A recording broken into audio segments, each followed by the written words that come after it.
Hello guys. तो दोस्तों इस वीडियो में हम आपके लिए फिर से 3 नई जॉब अपॉर्चुनिटीज लेकर आ चुके हैं, जिसमें सबसे पहली जॉब अपॉर्चुनिटी रहेगी प्रोपेल कंपनी की तरफ से।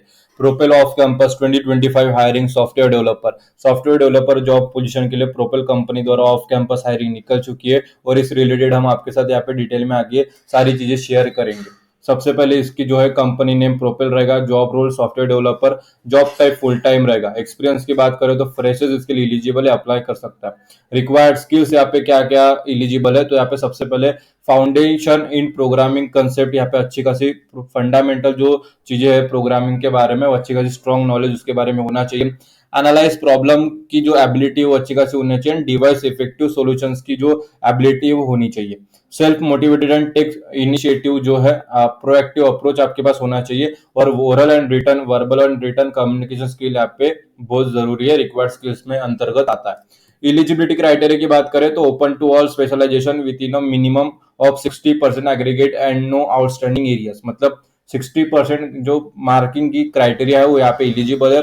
और बैच की बात करें तो फ्रेशर इसके लिए एलिजिबल है from the 2025 graduation batch.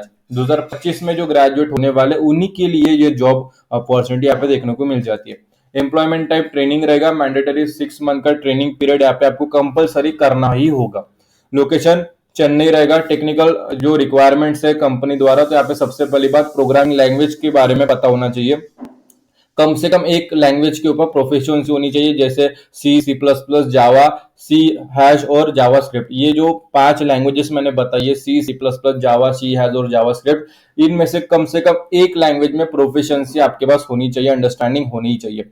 Fundamentals basic of जो है बेसिक अंडरस्टैंडिंग होनी चाहिए of database, data structure and object oriented programming, जैसे उप्स कॉन्सेप्ट के बारे में इंपॉर्टेंट होता है, क्योंकि सॉफ्टवेयर डेवलपर का काम है तो आपको ये सारी चीजें आनी ही चाहिए। सिक्योरिटी जैसे कॉमन एप्लीकेशन, वेब सिक्योरिटी और ओ वेब्स जो वल्नरेबिलिटीज है उसके बारे में नॉलेज होना जरूरी है।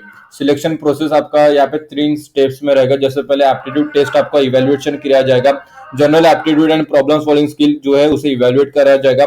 फिर असेसमेंट होगा और प्रोग्रामिंग प्रोफिशिएंसी, और फिर इन पर्सन इंटरव्यू होगा एट द चेन्नई ऑफिस। बाद में आपका ऑफलाइन इंटरव्यू किया जाएगा, लास्ट राउंड जो कि चेन्नई ऑफिस में आपका होगा। ठीक है।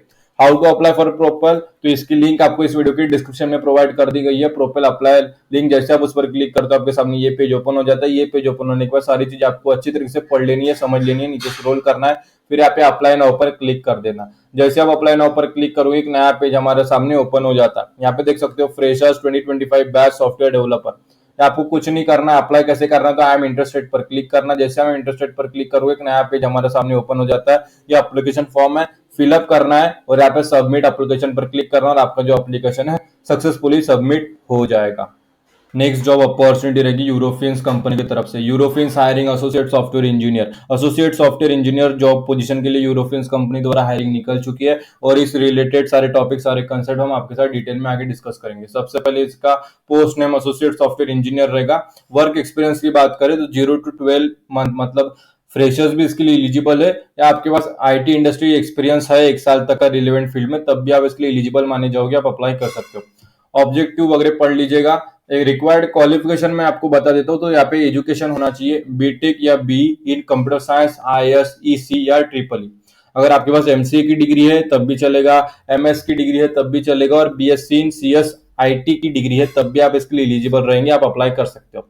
बैच की बात करें तो 2024 के पास आउट और उसके पहले जो सारे पास आउट है वो एलिजिबल रहेंगे। अकेडमिक रिकॉर्ड यहाँ पे 60% एग्रीगेट इन हाईएस्ट क्वालिफिकेशन रहना ही चाहिए। मतलब 60% एग्रीगेट्स के साथ ही आपकी जो पास आउट डिग्री होनी चाहिए, और एक्टिव बैकलॉग नहीं होने चाहिए। कभी भी एक भी बैकलॉग अगर रहेगा तो आपकी एप्लीकेशन आगे प्रोसेस नहीं की जाएगी। पर्सनल स्किल्स क्या क्या रिक्वायर्ड रहेगी, तो कम्युनिकेशन स्किल अच्छी खासी होनी चाहिए, इंटरपर्सनल स्किल्स होनी चाहिए, इंटरनेशनल इन्वायरमेंट की जो स्किल है इन इंटरपर्सनल स्किल्स वो अच्छी खासी होनी चाहिए। रिमोट कोलैबोरेशन होना चाहिए, comfortable with remote communication using various technologies जैसे शेयर्ड कोड, डॉक्यूमेंट्स, फोन और चैट ईमेल। ईगरनेस होनी चाहिए to learn new things and adapt to changing technologies. मतलब आप देखो सॉफ्टवेयर इंजीनियर की फील्ड में काफी सारे जो चेंजेस रहते हैं, नए नए टेक्नोलॉजीज आते रहते हैं, तो उसे सीखने की जो ईगरनेस है, इच्छा शक्ति है, वो आपके पास होनी ही चाहिए। प्रॉब्लम सोल्विंग स्किल अच्छी खासी होनी चाहिए, logical reasoning, problem solving skill आपके पास एक्सीलेंट होनी चाहिए। प्रोवाइड एक्सीलेंट कस्टमर सर्विस की एबिलिटी आपके पास होनी चाहिए, कोऑर्डिनेटिंग जो स्किल्स रहती है टीम के साथ काम करने की, कोलैबोरेट करने की, वो भी स्किल्स की एबिलिटी आपके पास होनी चाहिए। टेक्निकल स्किल्स की यहाँ पे बात करें तो एसओपी जो अंडरस्टैंडिंग है वो होनी चाहिए, एप्लीकेशन मैनेजमेंट के बारे में नॉलेज, अंडरस्टैंडिंग होना चाहिए नेटवर्किंग कंसेप्ट के बारे में। अगर आपके पास माई एसक्यूएल सर्वर के बारे में नॉलेज है तो एक बोनस पॉइंट आपको इस रिक्रूटमेंट में मिल सकता है। सर्विस ऑपरेशन के बारे में अगर आपके पास एक एक्सपीरियंस है या नॉलेज है तो बेनिफिशियल रह सकता है, साबित हो सकता है आपकी जो है रिक्रूटमेंट के समय। स्क्रिप्टिंग के बारे में प्रोफिशिएंसी होनी चाहिए, PowerShell scripting is advantage वहां पे माना जाएगा, उसमें भी बोनस पॉइंट मिल जाता है। टीएफ जो टीएफएस है और शेयर पॉइंट है उसके बारे में फैमिलियरिटी है तो वो प्लस पॉइंट रहेगा। और प्रोग्रामिंग नॉलेज के बारे में नॉलेज है, प्रोग्रामिंग लैंग्वेज के बारे में नॉलेज है तो वो भी एक बेनिफिट का पॉइंट आपको वहां पे साबित हो सकता है। वर्क लोकेशन बैंगलोर रहेगा, एक्सपेक्टेड सैलरी 7.5 लाख पर एनएम की रहेगी, एक्सपेक्टेड है, फिक्स सैलरी नहीं है, लेकिन डिजर्विंग स्किल के साथ जाओगे तो डिजर्विंग सैलरी भी मिल जाएगी। सिलेक्शन प्रोसेस यहाँ पे पढ़ लीजिएगा, हाउ टू अप्लाई तो इसकी लिंक आपको इस वीडियो के डिस्क्रिप्शन में प्रोवाइड कर दी गई। यूरोपियन अप्लाई लिंक जैसे क्लिक करोगे ये पेज ओपन हो जाएगा, ये पेज ओपन होने के बाद नीचे आना है और यहाँ पे अप्लाई नाउ पर क्लिक कर देना। जैसे आप अप्लाई नाउ पर क्लिक करोगे एक नया पेज हमारा सामने ओपन हो जाता है, European associate software engineer share point. यहाँ पे आई एम इंटरेस्टेड पर क्लिक करना है और आपका जो भी प्रोसीजर है वो कंप्लीट करना और अपना जो फॉर्म है फिलअप करके सबमिट कर देना। अगर प्रोसीजर जाननी है तो इस वीडियो के डिस्क्रिप्शन में आपको और एक लिंक मिल जाएगी, यूरोपियन अप्लाई प्रोसेस लिंक। जैसे आप उस पर क्लिक करोगे उसमें जो पूरा प्रोसीजर है डिटेल में समझाया गया है, अगर वो देख के वो समझ के अप्लाई करोगे तो आपको कोई भी दिक्कत नहीं आएगी, आपका जो फॉर्म है सक्सेसफुली सबमिट हो जाएगा। नेक्स्ट जॉब अपॉर्चुनिटी रहेगी कैपजेमिनी कंपनी की तरफ से। Capgemini summer internship 2024 hiring for freshers as HR intern. HR में इंटर्नशिप प्रोवाइड होने जा रही है कैपजेमिनी कंपनी द्वारा, और इस रिक्रूटमेंट के लिए जो सारे टॉपिक्स है, सारे कंसेप्ट है, हम आपके साथ यहाँ पे डिटेल में शेयर करेंगे। सबसे पहले जॉब रोल एचआर इंटर्नशिप रहेगा। क्वालिफिकेशन की बात करें तो ग्रेजुएशन होना चाहिए complete in related field. HR के जो रिलेटेड फील्ड में अगर आपका ग्रेजुएशन कंप्लीट हुआ है तब आप इसके लिए अप्लाई कर सकते हो। बैच 2023 और 24 को पास आउट होनी चाहिए। सैलरी बेस्ड इन इंडस्ट्री मिल जाएगी कंपनी द्वारा। जॉब लोकेशन, दो जॉब लोकेशन है, बैंगलोर और हैदराबाद।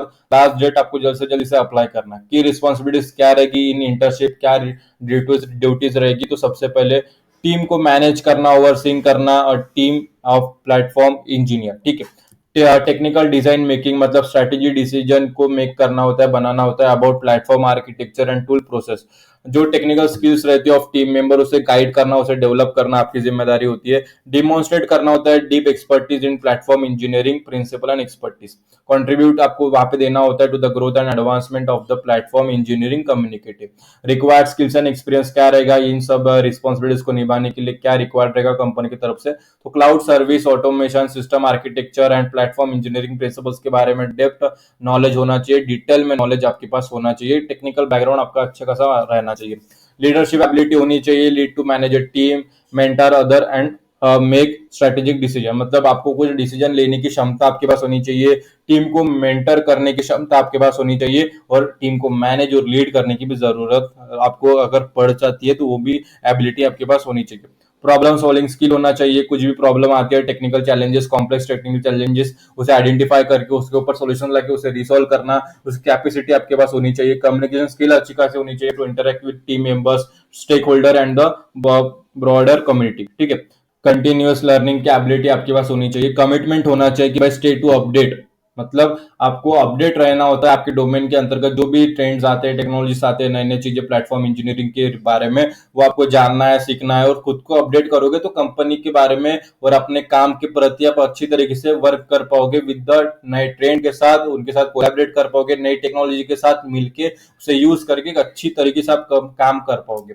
पोटेंशियल चैलेंजेस क्या रहता है, अपॉर्चुनिटीज क्या रहेगा, तो सबसे पहले यहाँ पे ये जो रोल है उसमें कॉम्बिनेशन होनी चाहिए technical expertise and leadership skills की, और stay updated with the technology, मतलब मैंने पहले ही कहा था टीम मैनेजमेंट आना चाहिए, और करियर ग्रोथ की काफी सारी अपॉर्चुनिटीज यहाँ पे मिल जाती है, करियर एडवांसमेंट की अपॉर्चुनिटी यहाँ पे मिल जाती है। हाउ टू अप्लाई कैपजेमिनी, तो इसकी लिंक आपको इस वीडियो के डिस्क्रिप्शन में प्रोवाइड कर दी गई है, कैपजेमिनी अप्लाई लिंक। जैसे आप उस पर क्लिक करते हो आपके सामने ये पेज ओपन हो जाता है। ये पेज ओपन होने के बाद सारी चीज आपको अच्छी तरह से पढ़ लेनी है, समझ लेनी है, नीचे स्क्रॉल करना और यहाँ पे अप्लाई नाउ पर क्लिक कर देना। अगर आप अप्लाई नाउ पर क्लिक करते हो बाद में नेक्स्ट स्टेप आ जाता है हमारा यहाँ पे कैपजेमिनी।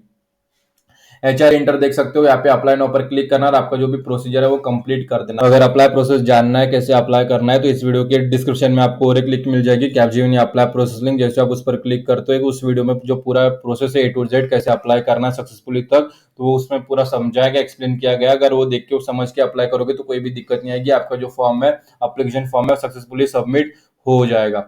तो दोस्तों इस वीडियो में हमने 3 जॉब रिगार्डिंग डिस्कस किया। एक तो कैपजेमिनी हो गया, दूसरा प्रोपेल हो गया और तीसरा हो गया यूरोफिन्स। और तीनों की लिंक्स हमने इस वीडियो के डिस्क्रिप्शन में प्रोवाइड कर दी गई और तीनों के लिए आपको अप्लाई करना। अगर अप्लाई करते समय कुछ परेशानी, कुछ भी अड़चन, कुछ भी प्रॉब्लम हो तो इस वीडियो के कमेंट सेक्शन में कमेंट कर देना, हम उसका जो सोल्यूशन है आपको रिप्लाई कर देंगे, ताकि आपकी तरफ से जो एप्लीकेशन है सक्सेसफुली सबमिट हो जाए।